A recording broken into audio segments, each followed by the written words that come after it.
The morning sun cast long shadows across Fort Carson's training grounds as Sarah Martinez stepped off the transport bus, her worn duffel bag slung over one shoulder. The Colorado air was crisp and thin, a stark contrast to the humid thickness of her hometown in Louisiana.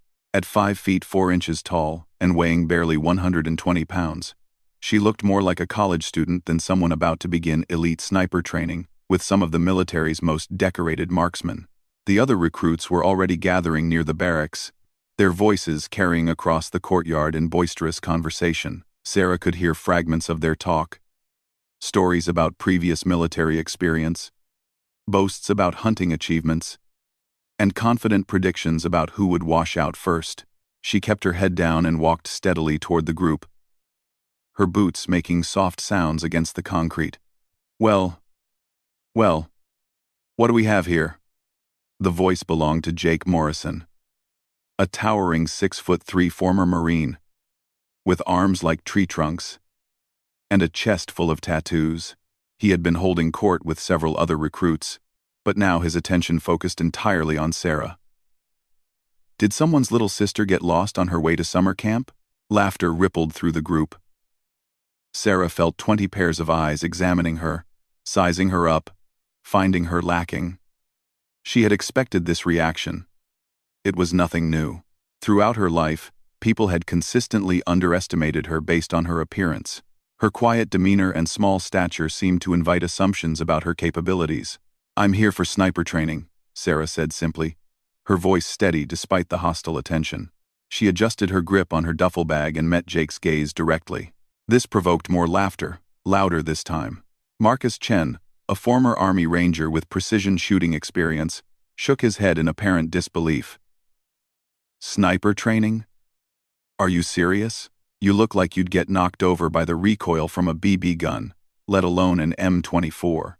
Maybe she's here to be our mascot," suggested Tommy Rodriguez, another recruit whose muscular build and confident posture marked him as someone accustomed to physical challenges. "You know, like a team mascot.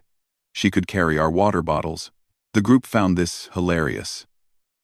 Even some of the quieter recruits were smiling, though a few looked uncomfortable with the intensity of the mockery.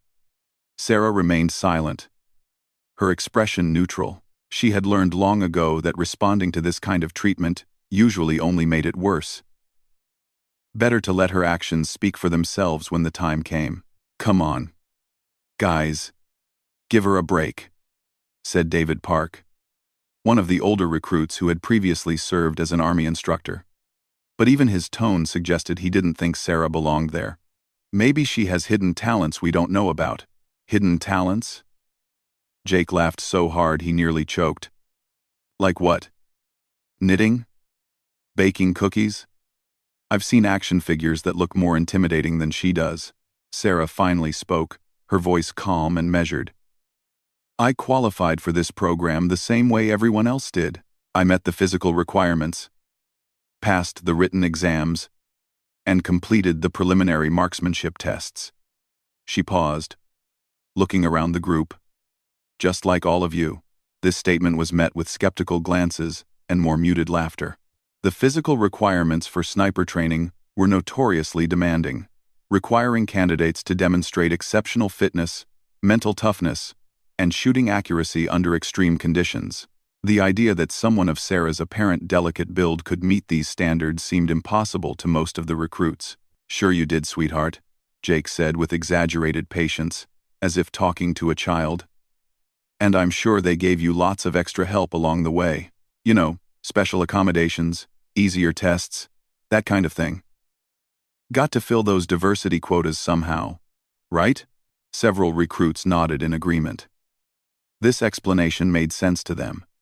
It fit their preconceptions about how someone like Sarah could possibly end up in their elite program. They assumed she was there because of lowered standards or political correctness rather than genuine capability. Sarah felt a familiar burning sensation in her chest, but she kept her expression neutral. She had heard variations of this assumption countless times throughout her life. People seemed to find it easier to believe in conspiracy theories about special treatment than to accept that appearances could be deceiving. "Think what you want," she said quietly, then walked past the group toward the barracks entrance. "Hey, where are you going?" called out Marcus. "Training doesn't start until this afternoon. Don't you want to hang out and get to know your new teammates?" Sarah turned back briefly. "I want to get settled and review the training schedule. See you later." As she disappeared into the barracks, the conversation behind her resumed with increased energy. The recruits were now fully focused on discussing their new teammate, and none of their comments were particularly kind. "This is going to be a disaster," Jake declared. "Having dead weight on the team is going to drag everyone down. Sniper training is hard enough without having to babysit someone who doesn't belong here." "Maybe she'll wash out in the first week," suggested Tommy hopefully. "Save everyone the trouble." "No way they let her wash out," Marcus disagreed. "They brought her here for a reason. And it wasn't her shooting skills. They'll keep her around no matter how bad she performs, just to prove a point." Inside the barracks, Sarah found her assigned bunk and began unpacking her belongings. The dormitory was spartanly furnished. Basic metal frame beds, small lockers, and little else. She had stayed in similar accommodations during her previous training programs, so the environment felt familiar rather than intimidating. As she organized her gear, Sarah reflected on the scene outside. The other recruits' reactions had been entirely predictable. Following a pattern she had experienced many times before, people saw her small stature and quiet demeanor and immediately assumed she was weak, unprepared, or present due to lowered standards rather than merit. What they didn't know, what they couldn't possibly guess from looking at her, was the depth of experience that had brought her to this moment. Sarah had been shooting competitively since she was 12 years old, when her grandfather had first taken her to the local rifle range. He had been a Marine Corps sniper during the Vietnam War, and he had recognized something special in his granddaughter's natural ability to remain calm under pressure and her instinctive understanding of ballistics. Under his patient guidance, Sarah had developed skills that far exceeded those of most recreational shooters. She had competed in national championships, winning several age group divisions, and consistently placing in the top rankings of highly competitive events. Her grandfather had taught her not just about shooting, but about the mental discipline required to perform under extreme stress. When she enlisted in the Army, Sarah had intentionally downplayed her background. She preferred to let her performance speak for itself, rather than boast about her achievements. This approach had sometimes backfired, leading to situations like the one she now faced, where people assumed she was completely inexperienced rather than highly skilled. Her drill sergeants during basic training had been surprised when the quiet, unassuming recruit consistently outscored everyone else on the rifle range. Even then, some had attributed her success to luck or favorable conditions rather than genuine ability. It wasn't until she began setting records that people started taking her seriously. The door to the barracks opened, and several more recruits entered, their voices loud and confident. Sarah continued unpacking, listening to their conversation, without participating. They were discussing their backgrounds, military service, hunting experiences, shooting achievements. Each seemed eager to establish their credentials and position in the group's informal hierarchy. "I took a deer at 800 yards last season," one was saying. "Clean kill, one shot. The guide said it was one of the best shots he'd ever seen." "That's nothing," another replied. "I was doing tactical shooting competitions back home. Won the state championship 2 years running. These Army boys don't know what they're dealing with." Sarah smiled slightly at this last comment. Military sniper training was several levels above civilian tactical shooting competitions, regardless of how prestigious they might seem to the participants. The difference between shooting at stationary targets in controlled conditions and engaging real targets under combat stress was enormous. "What about you, Martinez?" The question came from one of the newer arrivals, a stocky man with close-cropped hair and multiple service ribbons on his uniform. "What's your background?" Sarah looked up from her unpacking. The barracks had fallen quiet, with everyone waiting for her response. She could see the skepticism in their faces, the assumption that she would either have no relevant experience or would exaggerate modest accomplishments. "I've done some shooting," she said simply, then returned to organizing her gear. This understated response was met with knowing glances among the recruits. To them, it confirmed their suspicions that she had little or no real experience. Someone with genuine credentials would surely be more forthcoming about their achievements. Some shooting? Jake's voice carried from the doorway where he had just entered. Like, at a carnival game? Shooting ducks with cork guns? The laughter that followed was less intense than before, but still clearly mocking. Sarah continued her unpacking, seemingly unaffected by the commentary. She had learned that trying to defend herself or prove her credentials through words was usually counterproductive. People believed what they wanted to believe, regardless of what she said. "Come on, Martinez," pressed the stocky recruit. "We're all going to be training together. It helps to know what everyone brings to the table. Where did you do your some shooting?"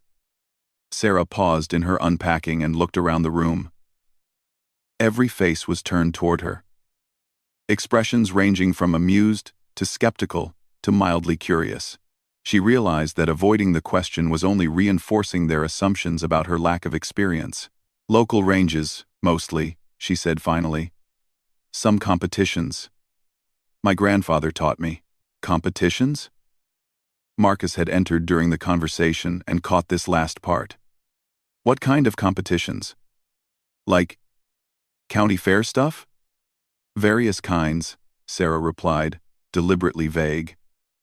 She wasn't trying to be secretive, but she had learned that providing too much detail often led to accusations of bragging or lying. Better to keep things simple and let her performance during training demonstrate her capabilities. "Various kinds," Jake repeated mockingly. "That's specific. I'm sure they were really challenging." He looked around the room for support, and several recruits obliged with appreciative chuckles. The afternoon sun was beginning to stream through the barracks windows, signaling that their first training session would begin soon. Sarah finished organizing her belongings and checked her appearance in the small mirror mounted on her locker door. She looked exactly like what she was. A small, quiet young woman who seemed more suited to library study than military training. "All right, listen up." The commanding voice from the doorway caused immediate silence throughout the barracks. Sergeant First Class Williams stood in the entrance, his imposing figure filling the frame. His uniform was immaculate. His bearing spoke of decades of military experience, and his expression suggested that he tolerated neither foolishness nor excuses. "First training session begins in 15 minutes, Williams announced. "You will be outside, in formation, ready to begin. Anyone who is late will be recycled to the next training cycle, which begins in 6 months. Anyone who is improperly dressed will be recycled. Anyone who shows anything less than complete commitment will be recycled." His gaze swept across the assembled recruits, lingering briefly on each face. "This program has a 90% failure rate. Most of you will not complete it. Those who do will emerge as the finest marksmen in the United States military. The rest of you will return to your previous units with the knowledge that you were not good enough." Williams paused, allowing this information to sink in. "Today, we begin weapons familiarization with the M24 sniper weapon system. This rifle is capable of engaging targets at distances exceeding 800 meters with lethal precision. In the right hands, it is one of the most effective tools of modern warfare. In the wrong hands, it is an expensive piece of equipment that serves no useful purpose." His attention briefly fixed on Sarah, and she felt the weight of his scrutiny. She maintained eye contact, her expression calm and attentive. Williams showed no particular reaction to her presence, treating her exactly the same as every other recruit. "You have 14 minutes, Williams concluded, then strode away, leaving the recruits to prepare. The barracks erupted in activity as everyone rushed to make final preparations. Sarah was ready within minutes, having learned during her previous military training to prepare well in advance of deadlines. She stood by her bunk, double-checking her appearance and equipment, while the others scrambled to gather their gear. "Nervous?" asked David Park, who was bunking nearby. His tone was not unkind, though it carried an undertone of concern. "No more than usual," Sarah replied honestly. She was always nervous before important tests or training sessions. It was natural human response to high-stakes situations. The key was managing that nervousness, rather than letting it control her performance.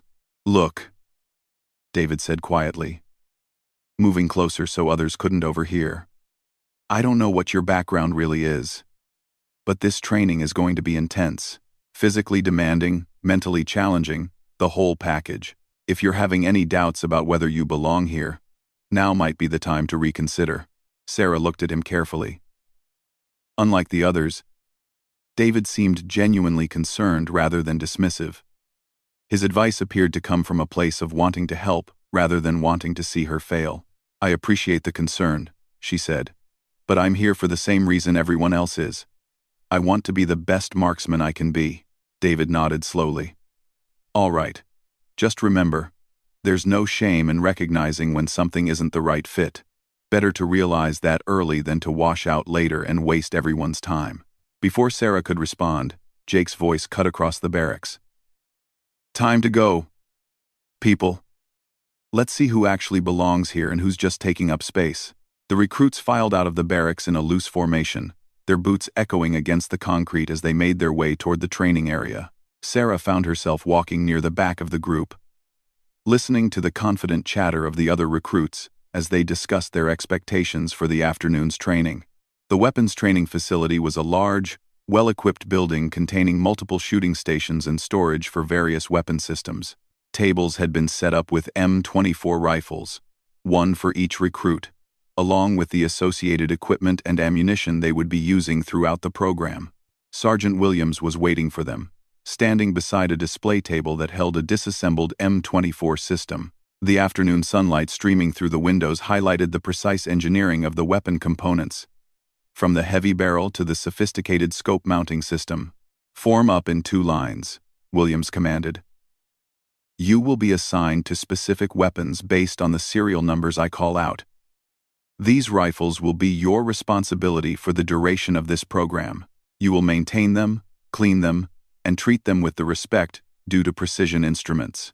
As the recruits moved into formation, Sarah could feel the anticipation building around her. This was the moment many of them had been working toward for years. Their first hands-on experience with one of the military's premier sniper systems. For some, it would be the beginning of a successful career as an elite marksman. For others, it would be the first step toward realizing they were not suited for this demanding specialization. The stage was set for Sarah to begin proving that appearances could be deceiving, and that skill, dedication, and natural ability mattered far more than physical size or the assumptions of others. Standing in formation with the other recruits, Sarah Martinez prepared to show them what she was really capable of. The M24 sniper weapon system felt familiar in Sarah's hands as she lifted it from the table. The weight distribution, the balance point, the texture of the stock. Everything about the rifle spoke to years of experience with similar precision weapons. She ran her fingers along the barrel, checking for any obvious defects or irregularities, then examined the scope mounting system with practiced efficiency. "Careful there, Martinez," Jake called out from 2 stations over. "That thing's probably heavier than you are. Don't want you to hurt yourself before we even start shooting." Several recruits chuckled at this comment, but Sarah ignored it completely. She was focused on conducting a proper inspection of her assigned weapon, checking the bolt action, testing the trigger mechanism, and verifying that the scope was properly aligned with the bore axis. This preliminary examination was crucial for understanding the individual characteristics of any precision rifle. Sergeant Williams began his formal instruction, explaining the technical specifications of the M24 system. The rifle was based on the Remington 700 Action, chambered for 7.62x, 5.1 mm, NATO ammunition, and capable of achieving sub-minute of angle accuracy in capable hands. The telescopic sight was a fixed 10x loopholed scope, designed specifically for military applications and capable of precise target engagement at extended ranges. This weapon system has been in service with the United States Army since 1988, Williams explained, his voice carrying the authority of someone who had extensive experience with the rifle. It has been used effectively in every major conflict over the past 3 decades. In the hands of a trained sniper, it is capable of neutralizing targets at ranges exceeding 800 meters. As Williams spoke, Sarah continued her inspection, her movements smooth and confident. She had worked with similar rifles during her competitive shooting career, though the military configuration had some differences from the civilian versions she was accustomed to. The stock design was slightly different. The trigger had been modified to military specifications, and the scope was mounted using a different system than what she typically used. The effective range of this system depends entirely on the skill of the operator, Williams continued. A novice shooter might struggle to hit targets at 200 meters, while an expert marksman can engage threats at maximum range with confidence.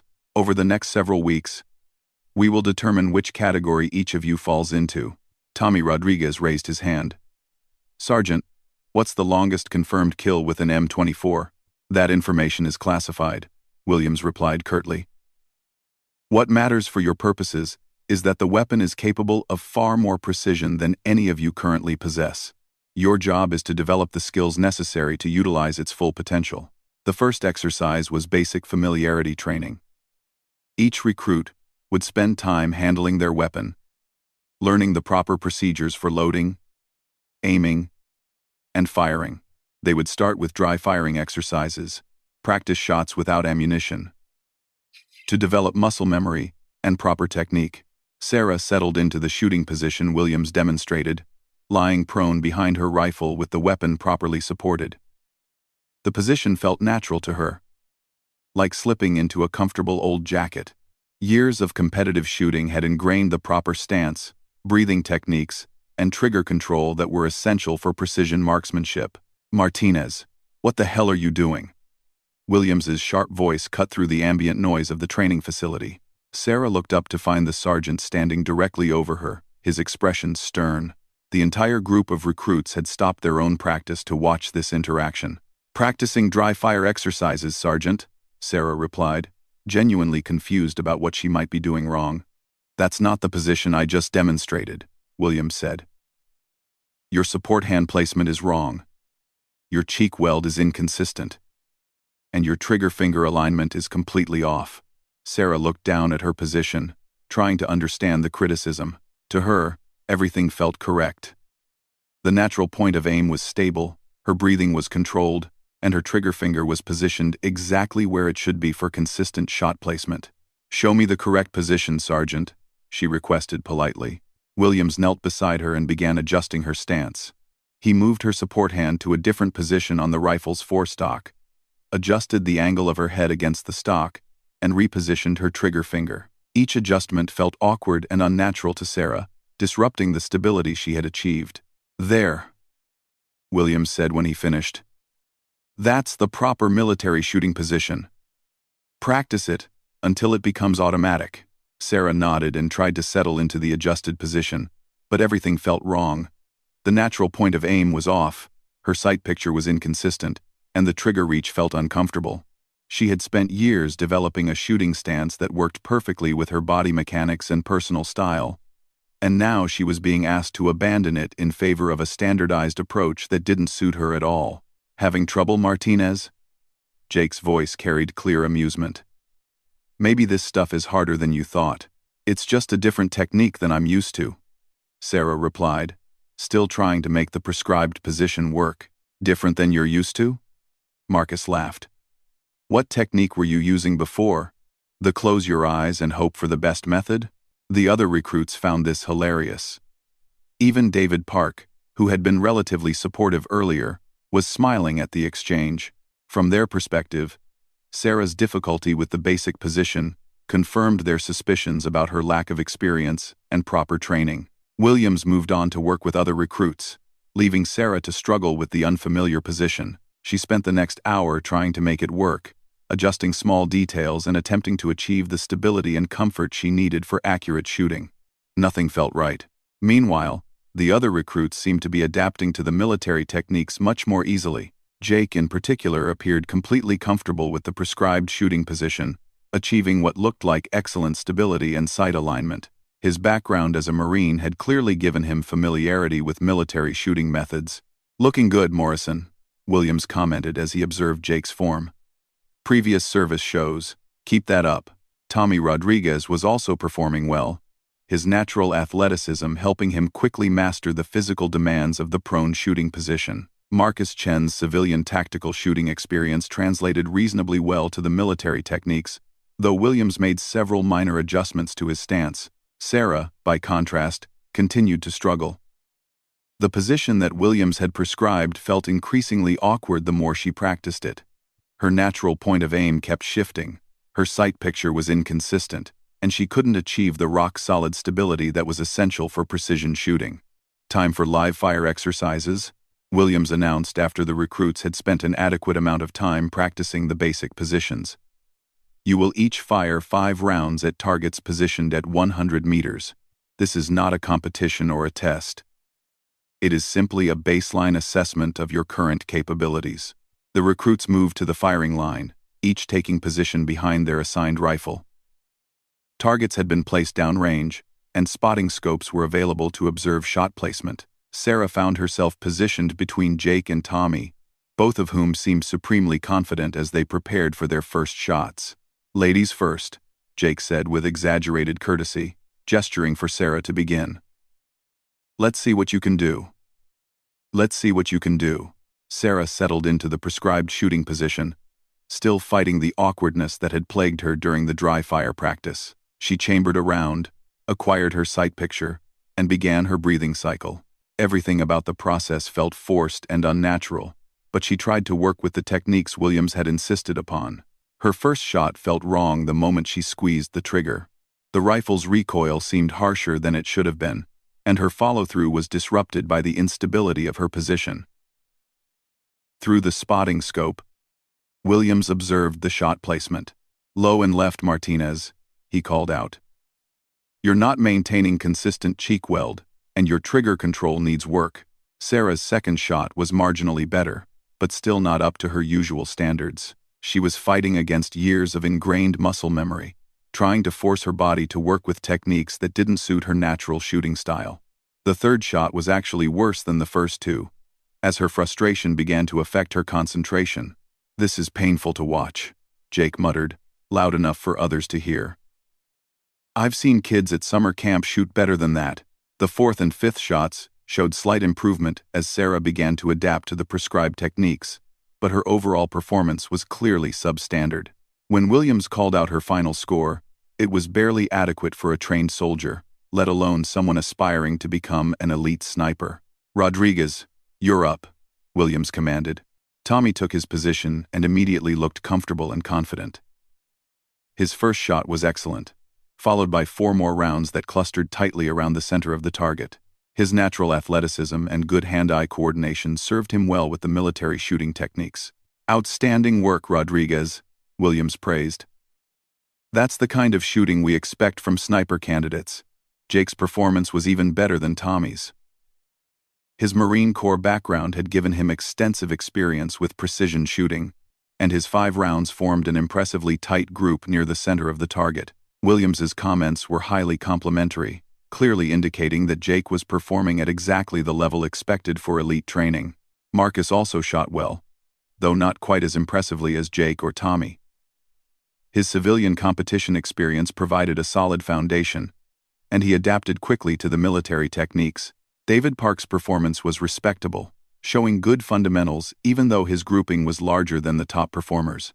When all the recruits had completed their baseline assessment, the results painted a clear picture of the group's relative capabilities. Jake and Tommy had performed exceptionally well, Marcus and David had shown solid competence, and several others had demonstrated adequate but unremarkable skills. Sarah's performance stood out for all the wrong reasons. Her grouping was loose, her shot placement was inconsistent, and her overall score was among the lowest in the group. To the other recruits, and to Sergeant Williams, this confirmed every assumption they had made about her lack of qualifications for the program. "Well, that was enlightening," Williams said as he reviewed the shooting results. "Some of you clearly have the fundamental skills necessary for advanced training. Others have significant work to do before they can hope to meet the standards required for military sniper operations." His gaze lingered on Sarah as he made this last comment, leaving no doubt about which category she fell into. The other recruits exchanged knowing glances, their suspicions about her capabilities apparently confirmed by her poor shooting performance. "Tomorrow, we will begin more advanced exercises," Williams continued. "Target engagement at extended ranges, shooting from various positions, and performance under stress. Those who cannot adapt quickly will be identified for remedial training or dismissal from the program. As the recruits began cleaning their weapons and preparing to return to the barracks, the conversation naturally turned to discussion of the afternoon's performance. Jake was particularly vocal in his assessment of the various shooters. "Did you see Martinez's grouping?" he asked loudly enough for everyone to hear.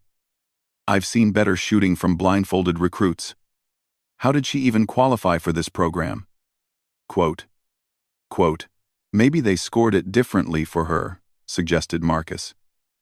"You know, lower standards, extra points for effort, that kind of thing." Tommy shook his head in apparent amazement. "I honestly don't understand how someone with that little shooting ability ended up in sniper training. It's going to hold back the whole group." Sarah continued cleaning her rifle methodically, pretending not to hear the conversation around her. Inside, she was burning with frustration. But not for the reasons the others might have expected. She wasn't embarrassed about her shooting performance. She knew exactly what had gone wrong and how to fix it. The problem was that Williams had forced her to abandon shooting techniques that worked perfectly for her body type and natural style in favor of standardized methods that were poorly suited to her physical characteristics. The military position he had prescribed was designed for larger, stronger individuals with different proportions and leverage advantages.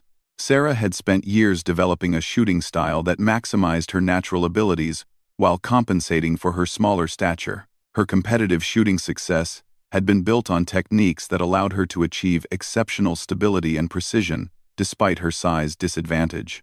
Williams had essentially forced her to throw away all of that experience in favor of methods that didn't work for her. But she couldn't explain this to anyone without sounding like she was making excuses or criticizing the instruction. Military training was built on standardization and conformity, not on accommodating individual preferences or techniques. Students were expected to learn the prescribed methods, regardless of whether they had previous experience with different approaches. "Hey, Martinez," called David Park, as the group prepared to leave the training facility. "You might want to get some extra practice time tonight. I think they have the range open for individual training after dinner." His suggestion was well-intentioned, but it carried the clear implication that Sarah needed remedial work to bring her skills up to acceptable standards. Several other recruits nodded in agreement, apparently viewing additional practice as Sarah's only hope for remaining in the program. "That's a good idea," Sarah replied diplomatically. "I'll look into it." What she didn't say was that she planned to use any extra practice time not to drill the prescribed techniques, but to experiment with subtle modifications that might allow her to maintain some elements of her natural shooting style while still appearing to conform to Williams's requirements. As the recruits walked back toward the barracks, Jake continued his commentary on the day's events. "I'm telling you, having dead weight in the group is going to affect everyone's training. We're only as strong as our weakest link. And right now our weakest link can't hit the broadside of a barn." "Maybe she'll improve," suggested David, though his tone indicated he didn't really believe it. "Improve?" Jake laughed harshly. "You can't teach natural ability. And you can't fix fundamental problems with a few practice sessions. Some people just aren't cut out for this kind of work." Sarah listened to this conversation without comment, her face maintaining the same calm expression she had worn throughout the difficult afternoon. Inside, however, she was making mental calculations about angles, windage, and the subtle adjustments she would need to make to adapt her proven techniques to the constraints of military training. Tomorrow would bring new challenges and additional opportunities for her critics to point out her apparent shortcomings. But Sarah had been underestimated before, and she had learned that the best response to skepticism was not words, but performance. The question was whether she would be given the opportunity to demonstrate her true capabilities, or whether she would be dismissed from the program before anyone realized that their assumptions about her were completely wrong. As they reached the barracks, Sergeant Williams's voice carried across the courtyard. "All recruits report to the briefing room at 0800 tomorrow. We have a special visitor coming to observe your training progress. Colonel Harrison, the base commanding officer, wants to evaluate the current class personally." This announcement created a stir among the recruits. Having the base commander observe their training was both an honor and additional pressure. It meant their performance would be scrutinized at the highest levels, with potential consequences for their future assignments. "Looks like we're going to have an audience tomorrow," Jake said with confidence. "Good thing some of us are actually ready to perform when it matters." Sarah said nothing, but she felt a flutter of anticipation mixed with nervousness. A high-ranking observer meant that tomorrow's training would be more than just another practice session. It would be a chance to prove herself in front of someone with the authority to make definitive judgments about who belonged in the program and who didn't. The stage was being set for a demonstration that would surprise everyone who had written her off based on a single day's performance under unfavorable conditions. The morning air carried an unusual tension as the recruits assembled for their second day of training. Word had spread quickly about Colonel Harrison's planned visit, and everyone understood that today's performance would be particularly important. Jake Morrison had spent extra time on his appearance, ensuring his uniform was perfect and his boots gleamed. Tommy Rodriguez had arrived early to get additional practice time with his rifle. Even the typically confident Marcus Chen seemed more focused than usual. Sarah Martinez stood quietly in formation, her expression calm, despite the challenging day ahead. She had spent several hours the previous evening in solitary practice, not working on the prescribed techniques as the others had assumed, but experimenting with subtle modifications that might allow her to blend her natural shooting style with the military requirements. The process had been frustrating but ultimately productive. Sergeant Williams appeared precisely at 0800, his bearing even more rigid than usual. "Listen up, recruits. Today's training will be observed by Colonel Harrison, who commands this installation and has final authority over your continued participation in this program. You will perform to the absolute best of your abilities, and you will conduct yourselves with the professionalism expected of elite soldiers." He paused, scanning the group with his usual stern expression. "Today's exercise will be challenging. You will engage targets at distances of 200, 400, and 600 meters, shooting from prone, sitting, and standing positions. Environmental conditions will not be ideal. There is a moderate crosswind, and cloud cover is creating changing light conditions." Sarah felt a small surge of optimism. Variable conditions and multiple shooting positions would actually favor someone with extensive competitive experience over those who had only trained in controlled military environments. The standardized techniques that Williams insisted upon were less critical when environmental factors required constant adaptation. "Morrison, you will demonstrate first," Williams commanded. "Show us what Marine Corps training produces."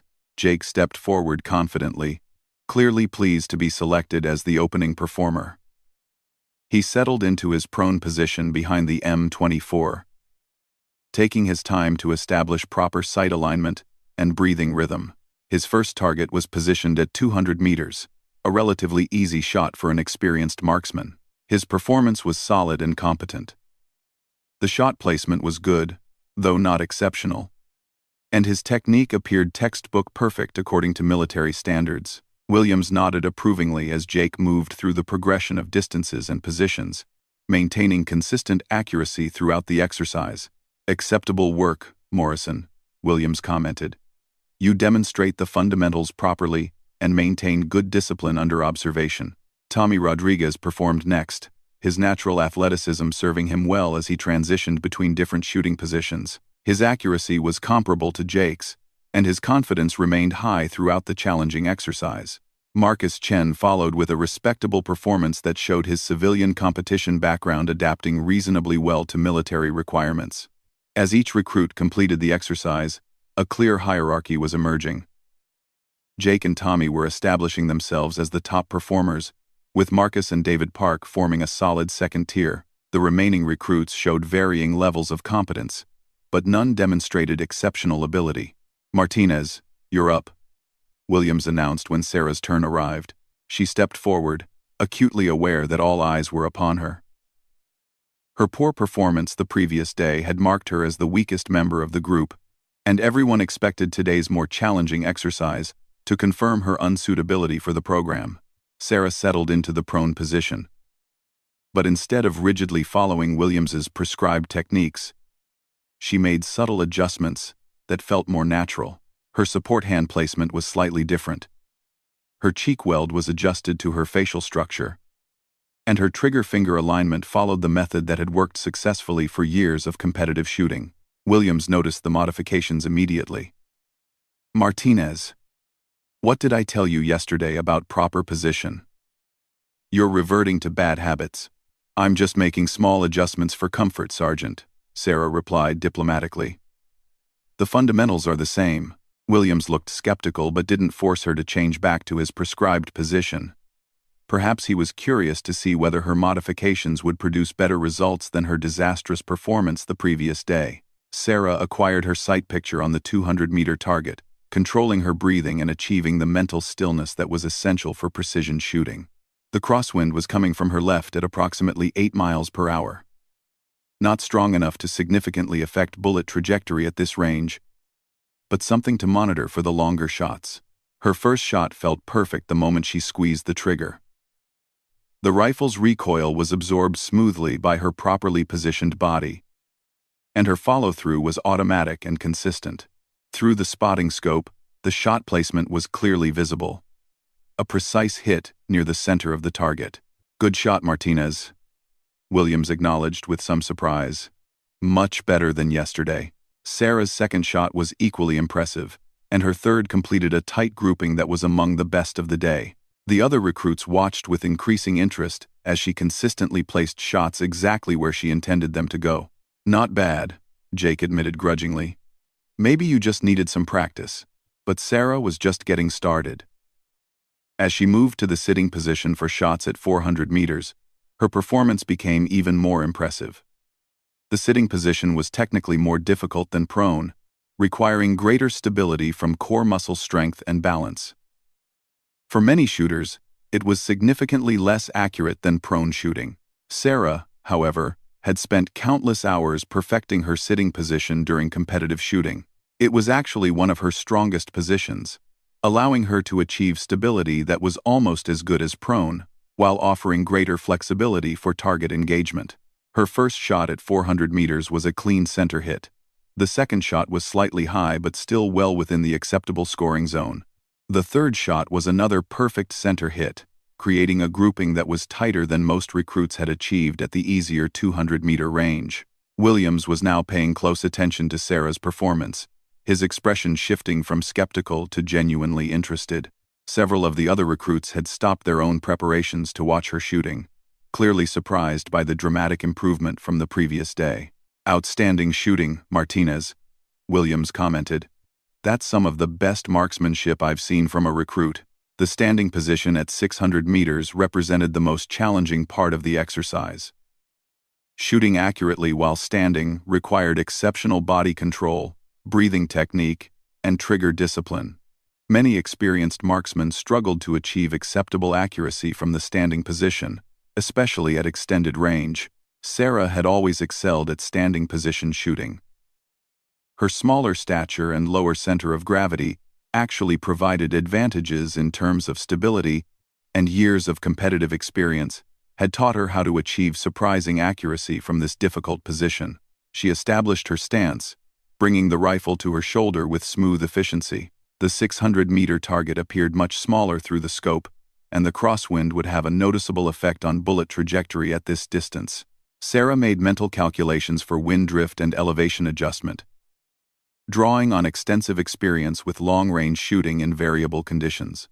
Her first shot was a direct hit, placed with precision that would have been impressive even from the prone position. The second shot was equally accurate, and the third completed a grouping that was simply exceptional for standing position shooting at that range.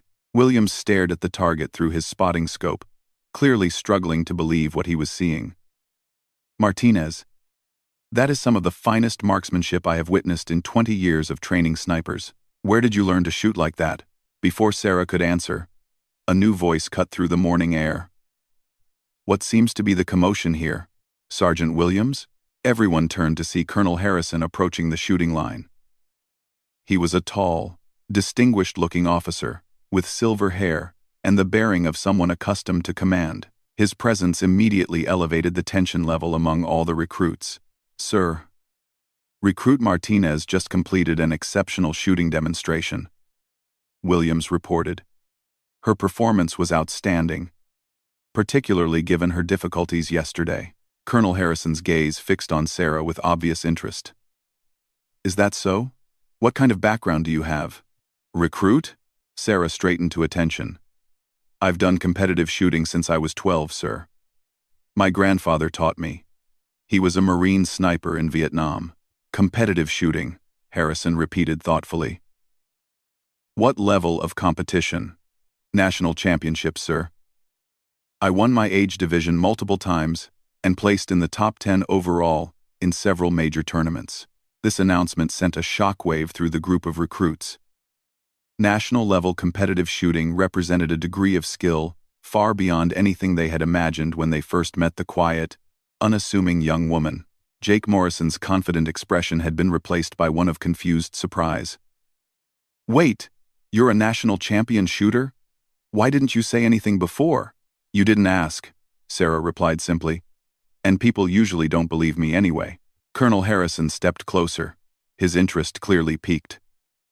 Sergeant Williams, what was the nature of Martinez's poor performance yesterday? Williams looked uncomfortable.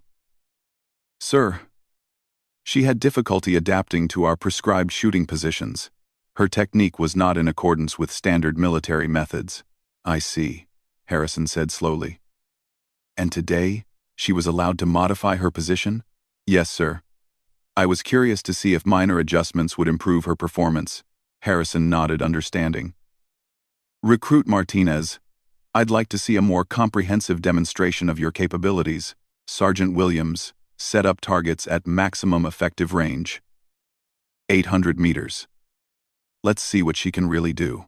800 meters represented the extreme limit of the M24's effective range, a distance where only truly exceptional marksmen could achieve consistent accuracy. The other recruits watched in fascination as targets were positioned at this challenging distance. Realizing they were about to witness something special, Sarah felt a familiar calm settling over her as she prepared for the long-range shots. This was the kind of challenge she had trained for throughout her competitive career. Maximum difficulty shots that separated truly elite marksmen from merely competent ones. The wind at 800 meters required careful calculation. She observed grass movement and mirage effects to gauge wind speed and direction at various points along the bullet's flight path. The target appeared incredibly small through the scope, requiring perfect sight alignment and trigger control for successful engagement. Her first shot at 800 meters was a clean hit, placed with precision that drew audible gasps from several recruits. The second shot was equally impressive, and the third completed a grouping that was simply phenomenal for that distance and shooting position. Colonel Harrison examined the target through high-powered binoculars, shaking his head in amazement. Sergeant Williams, this recruit has just demonstrated shooting skills that exceed those of most of our instructors. Why was she struggling with basic techniques yesterday? Williams looked thoroughly embarrassed. Sir, I insisted that she conform to standard military shooting positions, which apparently interfered with techniques she had developed for competitive shooting. I see, Harrison said curtly. So you took a nationally competitive marksman and forced her to abandon methods that had proven successful in favor of techniques that didn't suit her individual characteristics. Yes, sir. Standard protocol requires... Standard protocol, Harrison interrupted, is designed to provide a foundation for soldiers with no previous experience. It is not intended to diminish the capabilities of those who already possess exceptional skills. He turned to address the entire group of recruits. Let me be clear about something. The purpose of this training program is to produce the finest marksmen possible, not to enforce rigid conformity to prescribed methods. If someone can achieve superior results through alternative techniques, we need to understand and learn from their approach, not suppress it. Sarah felt a surge of relief and vindication. For the first time since arriving, she was being recognized for her actual capabilities, rather than judged by assumptions about her appearance or conformity to standard procedures. Martinez, Harrison continued, I want you to demonstrate your techniques for the other recruits. Show them how you achieve such exceptional accuracy, particularly from the standing position. What followed was an impromptu teaching session that completely reversed the dynamics of the training group. Sarah found herself explaining the subtle aspects of body position, breathing control, and trigger technique that she had perfected over years of competitive shooting. Jake Morrison, who had been the most vocal critic of her abilities, was among the most attentive students. So you're saying the support hand placement depends on individual arm length and shoulder structure? Exactly. Sarah confirmed. The standard position works well for people with certain proportions, but it can actually destabilize smaller shooters or those with different body mechanics. Tommy Rodriguez tried applying some of Sarah's modifications to his own shooting stance, immediately noticing improved comfort and control. This feels much more natural. Why don't they teach it this way from the beginning? Because the military needs standardized methods that work reasonably well for most people, Sarah explained. Individual optimization is something you develop with experience. Even Marcus Chen, whose civilian competition background made him somewhat defensive about technique discussions, found value in Sarah's approaches. I never thought about using breathing cycle that way for wind compensation. Sergeant Williams watched this exchange with a mixture of chagrin and professional interest. His rigid adherence to prescribed methods had nearly caused him to miss the exceptional talent that Sarah represented. Colonel Harrison observed the impromptu lesson with obvious satisfaction. This is exactly the kind of knowledge sharing that makes training programs effective. Martinez, I'm promoting you to senior recruit, effective immediately. You will assist Sergeant Williams with technical instruction and serve as a mentor for other students. This announcement was met with expressions of surprise from the other recruits, but notably, there was no resentment or objection. Sarah's demonstrated capabilities had been so far beyond their initial expectations that her new leadership role seemed entirely appropriate. Furthermore, Harrison continued, I'm recommending Martinez for accelerated advancement through the program. Her skills already exceed program graduation standards, and her teaching ability adds value for other students. Jake Morrison stepped forward, his earlier antagonism completely replaced by respect. Martinez, I owe you an apology. I made completely wrong assumptions about your abilities, and I said some things that were out of line. We all did, added Tommy Rodriguez. I'm sorry for giving you such a hard time yesterday. Sarah accepted their apologies gracefully. No hard feelings. People usually underestimate me based on how I look. I'm used to it. Well, you won't have that problem anymore, declared Marcus Chen. After today's demonstration, everyone here knows exactly what you're capable of. As the training session concluded, the entire dynamic of the group had been transformed. Sarah had evolved from an apparently weak link to the acknowledged expert, someone whose knowledge and skills exceeded those of her instructors in several important areas. Colonel Harrison pulled Sergeant Williams aside for a private conversation before departing. Sergeant, this incident illustrates an important principle. Military training should enhance natural ability, not suppress it. When you encounter someone with exceptional skills, your job is to help them reach their full potential, not force them into a standard mold. Understood, sir. It won't happen again. See that it doesn't. And Sergeant, Martinez's performance today was among the finest marksmanship I have ever witnessed. Make sure she receives the recognition and advancement opportunities her abilities deserve. As the recruits returned to their barracks that evening, the conversations were dominated by Sarah's remarkable demonstration and the lessons learned from her unique techniques. Jake Morrison, who had been the most vocal skeptic, was now among her strongest advocates. I still can't believe how wrong we all were, he admitted to the group. Here we were, making fun of someone who could outshoot any of us blindfolded. It just goes to show you, reflected David Park. You really can't judge people by appearances. Sarah's been nothing but polite and professional while we were acting like complete jerks. Tommy Rodriguez nodded in agreement. From now on, I'm going to think twice before making assumptions about people. Today was a real education in more ways than one. Sarah listened to these conversations with quiet satisfaction, not because she enjoyed having been proven right, but because she had finally been given the opportunity to demonstrate her true capabilities.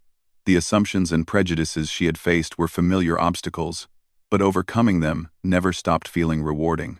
As she cleaned her rifle that evening, Sarah reflected on the dramatic turn of events. 24 hours earlier, she had been dismissed as the weakest member of the group, someone who didn't belong in elite training. Now she was recognized as the most skilled marksman, someone whose expertise exceeded that of her instructors. The transformation had required nothing more than the opportunity to demonstrate what she was actually capable of when freed from constraints that didn't suit her individual strengths. It was a lesson that extended far beyond marksmanship training, touching on fundamental questions about how talent was recognized and developed.